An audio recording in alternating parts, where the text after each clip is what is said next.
Assalamualaikum dan salam sejahtera. Bersama saya dan Nazara Erina Midras Nuri Amir, wartawan cilik TV PSS SK Jelapang Jaya, dalam laporan Generasi Fasih Digital Memacu Kegemilangan Pendidikan. Seiring dengan dunia globalisasi, teknologi digital memainkan peranan yang sangat penting dalam pelbagai aspek kehidupan, khususnya dalam bidang pendidikan.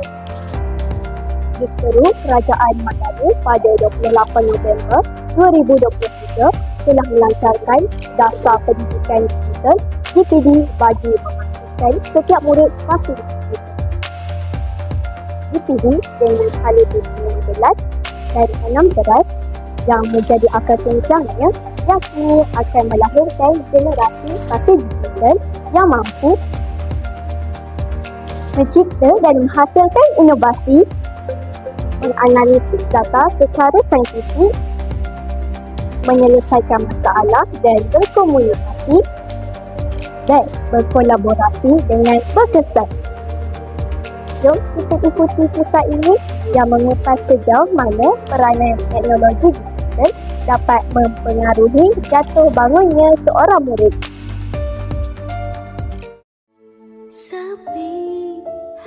Aku, Dania. Dunia aku kosong sebab aku tak pandai.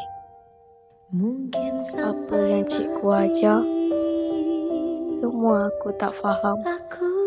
Mungkin sebab aku tak minat.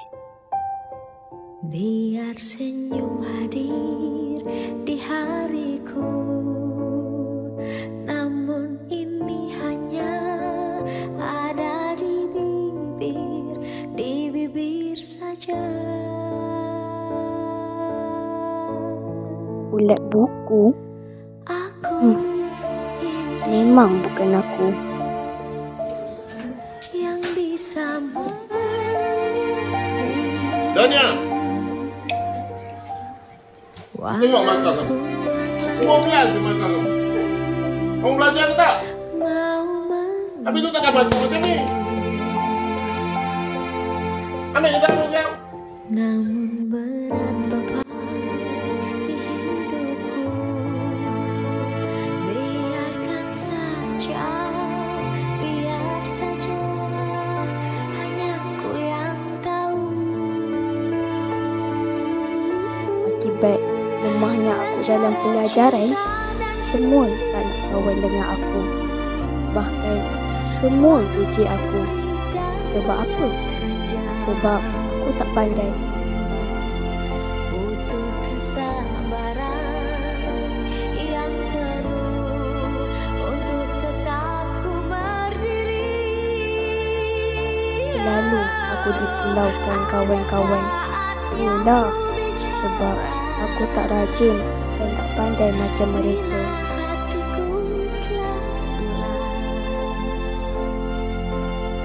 sepanjang ku bisa atasi semua. Tapi semua tu aku pendam sendiri. Kerana aku yakin Allah cuma nak uji aku.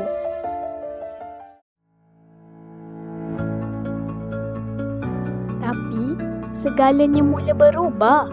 Cikgu-cikgu lebih kreatif kali ni. Mereka menggunakan pelbagai peranti dan aplikasi digital semasa mengajar supaya murid lebih faham. Aku seronok sekali di dalam kelas. Bahan pembelajaran interaktif dan menarik pun ada. Yang paling aku suka, elemen gamifikasi dan multimedia. Seronoknya. Sekarang, baca buku dah mula jadi hobi aku. Dapatlah kawan-kawan yang sama hobi dengan aku. Semua bacaan tu kami rekod dalam sistem AIS dalam portal Delima. Hebat kan? Membaca pun dah jadi lebih menyeronokkan sekarang ni tau. Ni yang paling aku suka.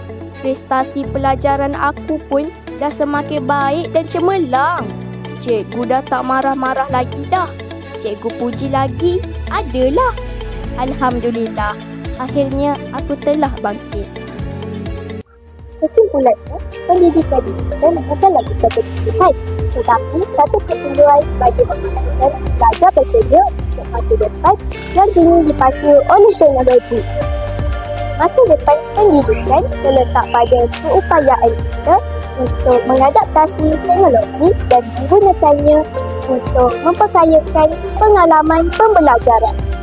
Dengan sokongan semua pihak, kerajaan, pendidik, ibu bapa dan masyarakat, Malaysia boleh melahirkan generasi bukan sahaja cerdik digital tetapi juga berdaya saing dalam ekonomi global. Sekian, terima kasih.